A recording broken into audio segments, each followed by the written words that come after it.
Hello everyone, this is a quick review of the Sony Bar 8 and I just got it in yesterday. Just got it set up. It actually came with the wall mount, which is cool. It also came with these cool little feet. They feel magnetic, and I didn't want to use the feet. The bar was actually longer than the desk I have it on. It was the same size as the TV. Wife and I both agreed that it looked better on the wall. So took a second to hang it, and it hung straight. I'm going to hide those wires probably tomorrow. Remote. All right.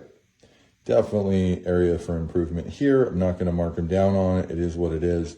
I will absolutely never use it. Maybe for the bass. Maybe. Not sure. Actually, I use the Apple TV for everything, and so just kind of coming in here, I can use the Samsung remote for that, or I can use the Apple TV. In this case, I'm just using the Samsung remote. And a lot of times I'll come down and just listen to some different music here, so. Whoops. Anyhow, you get the idea.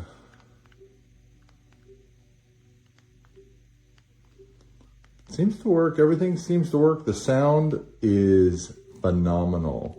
I do have some experience with some of the different, mostly with Sonos. Sonos is in pretty much every room. So that's, but I'm actually getting rid of some of them now. I'm moving over to more high-end, more of the high-end stuff. So these are 2KEF.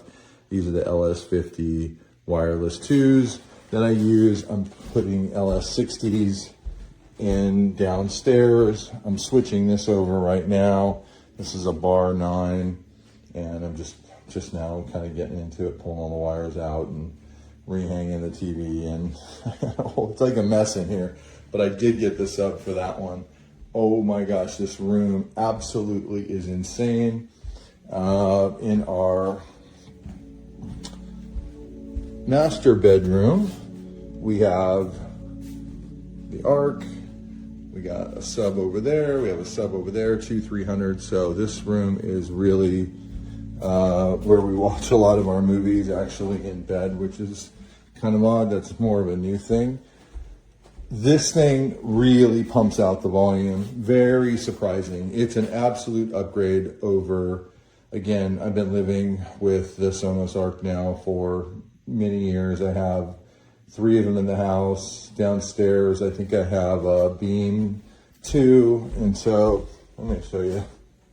I'm actually getting rid of it. So I have some, I'm replacing some of those speakers.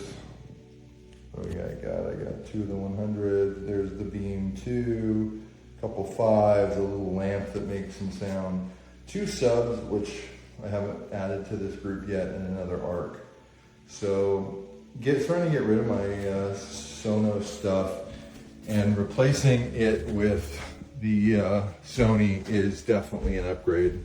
So I would say, if I had to take a guess, you know, Sonos would be more of a mid pack, really good quality mid pack, and this would be really more high end in terms of a sound bar. You know, not high end like audiophile, but this really does a great job driving sound everywhere in the room. And if you put it with a sub, you get some more features.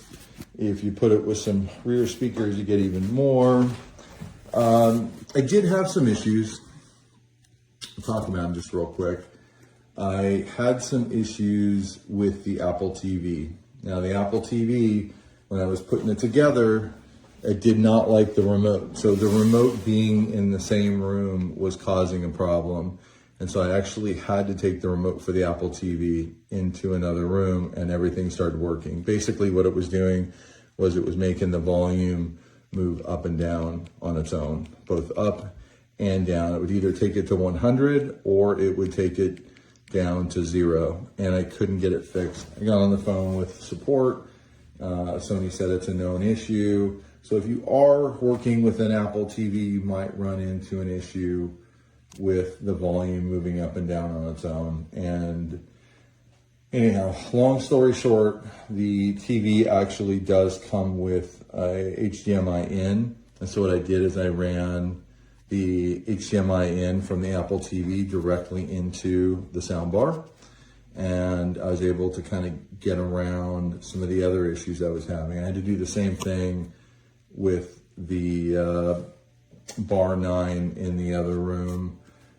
For whatever reason, the new software was just running into glitches. I couldn't get it on the software. It is a new product. It's only been out a week. So I talked to their level 2. We use the HDMI setting instead of the TV setting, and it works beautifully. So being able to have a backup plan if things don't work, if plan A doesn't work, was great. So I'm not going to mark it down in any way. It's a newer product. We're on the bleeding edge. It's got 13 speakers. This one's got 11. And it definitely sounds better, but not by much. So high quality product. I won't share the price, but it's right around. It's definitely more, probably 20% more than the Arc. And so for those of you who know how much the Arc is, it's about 20% more. But it's also 20% more speaker. And I love Sony. I got my Sony headphones over here, the XM5s, which are the newest ones, and they work great. Sometimes I plug them in over here. Sometimes I'll use them wirelessly, but it'll work great with the soundbar and stuff. So I'm starting to really get on board with Sony. I do like their sound profile. I'm starting to replace some of the other headphones I have with Sony headphones. So we're starting to become more of a Sony family. But it's just kind of funny right now. We have Kefs in two rooms.